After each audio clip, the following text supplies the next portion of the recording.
iOS 8's keyboard is a big upgrade. It's got quick type and predictive text. On the iPhone 6 Plus, the keyboard gets extra features. iOS 8's keyboard hasn't changed so much that it's unrecognizable. It's just a lot better.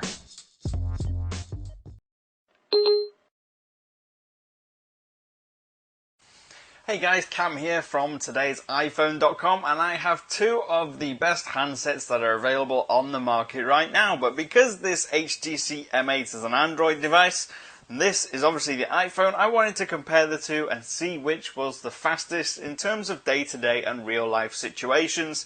I am not going to be running any benchmarks or any geeky stuff like that, because really, what really matters is how fast it is when you use it day-to-day and what the average consumer is going to experience. So what we're going to do is we're going to launch similar apps or the same apps on each device. We're going to run a internet speed test, and we're going to run various other things that are comparable between the two that will make a difference in day-to-day life. Now what I've done is I have stopped any apps from running on the iPhone, although they don't really run, and I've also stopped any running apps on the HTC device as well, at least all the ones that I can without breaking the phone. I've cleared the internet history, and so we're just going to go through it and see what it's like, and I'll do my best to press the icons at exactly the same time. So what we're going to do first is we're going to launch a couple of apps on each phone. Now obviously I know that the apps aren't exactly the same on each device, but again, like I said, this is about what it's going to be like for the average day-to-day consumer in real life. So, we'll start off with an app that I use all the time, and it is Hangouts. I use it for SMS messaging on the Android device, and I use it a lot to chat with colleagues and friends on my iPhone. So we're going to open those two up and see how it goes.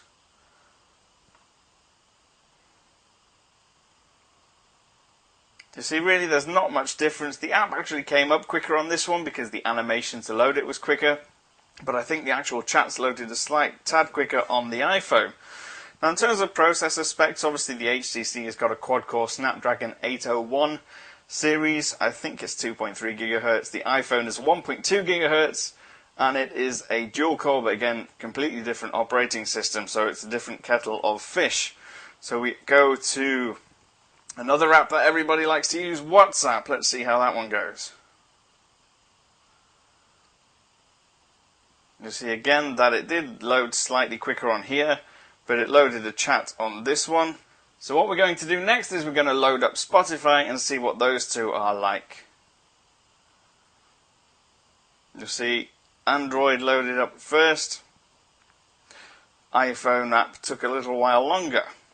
Okay, next up we've got Facebook Messenger, something I use quite a lot. Again, we'll load those two up and see how fast those are on the respective devices.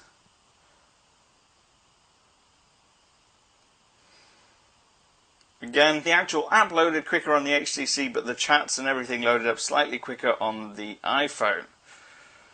Now, last but not least, let's go for Instagram. We're just doing the really popular apps here, so Instagram next. Again, slightly quicker on the HTC for that one. So what we're going to do next, I've downloaded the Ookla speed test app on both devices, and we will see what the actual internet download speeds are going to be like on both. Now, the reason I'm doing this is because the HTC has got 802.11 AC capabilities, whereas the iPhone only has N, up to N. So we'll see. I've got an AC router downstairs, so we'll get to see if it's any faster, if it's something you're going to notice when you're downloading files.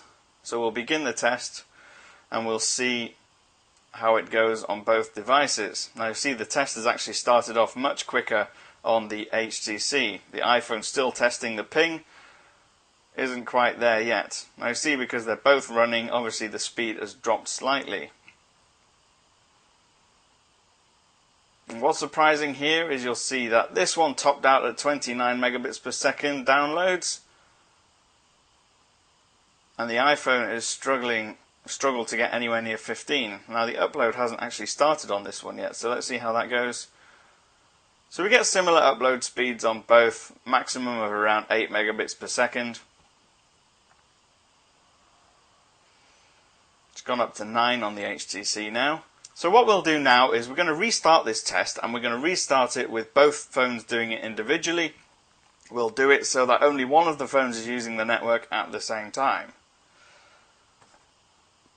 So we'll start off with the HTC and we'll see how it does without the iPhone trying to do it at the same time.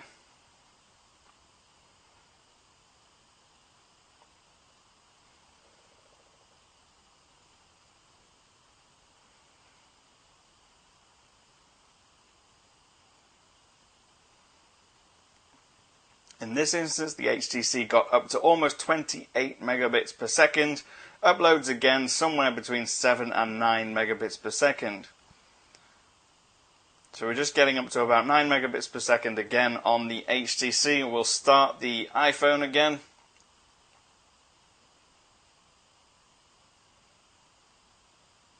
So you will notice that actually because of the AC speeds on the HTC M8, you will notice that you do get a much faster connection. You've got almost 28 megabits per second downloads, and the iPhone is around 20. But that's, I mean, obviously you'll get different results depending on how fast your wireless network actually is, but that is the kind of difference you can expect to see because of the wireless capabilities. So let's go into the browsers. We've done the speed test. We're going to Chrome on the Android device and Safari on this one. So let's try today's iPhone.com.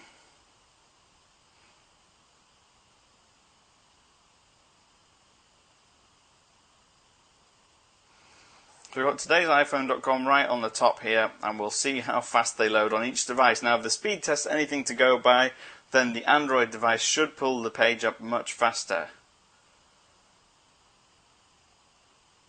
And you'll see it was almost instant. The one on the iPhone is still loading. I mean, the Android one is still loading, almost at the end, but it's pretty much loaded the whole page. You see I'm already scrolling through.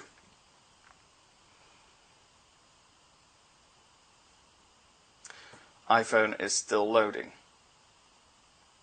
Now just in case that was simply my actual today's iPhone blog being a little bit slow, we'll go to the Apple site and see if that's any quicker. You see again, it loaded much faster on the HTC.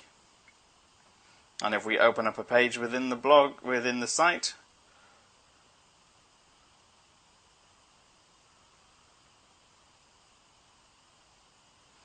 see that this time the iPhone loaded the full page quicker.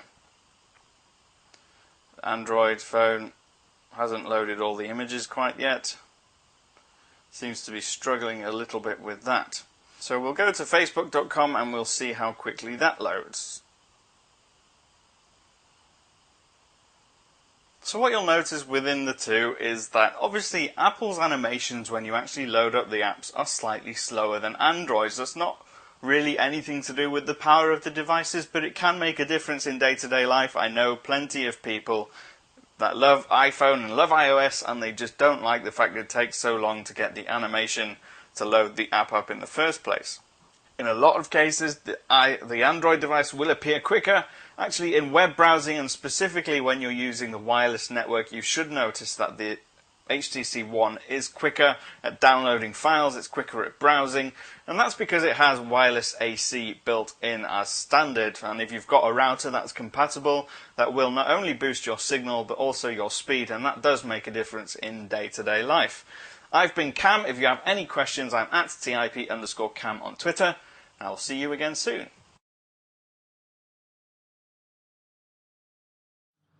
Josh Smith with GottaBeMobile.com. Today I'm taking a look at the iPhone 5 versus an iPhone 6 mock-up. If you're looking at upgrading this year, you're probably going to be buying an iPhone 6, which is going to come with a larger screen and a new design. And if you bought your last iPhone 2 years ago, you probably have the iPhone 5. This is very similar in looks to the iPhone 5S, but we don't have the same Touch ID sensor and things like that. So when you look at the two, immediately you'll see the iPhone 6 is larger, and that's because on the front we have a 4.7-inch display compared to a 4-inch display.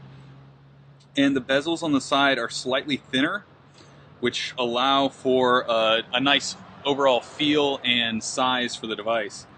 If we look at the edges you'll notice that we have a more curved edge here, and the volume buttons are redesigned. We still have a mute switch, and on the back of the device we have all aluminum all throughout compared to aluminum and glass.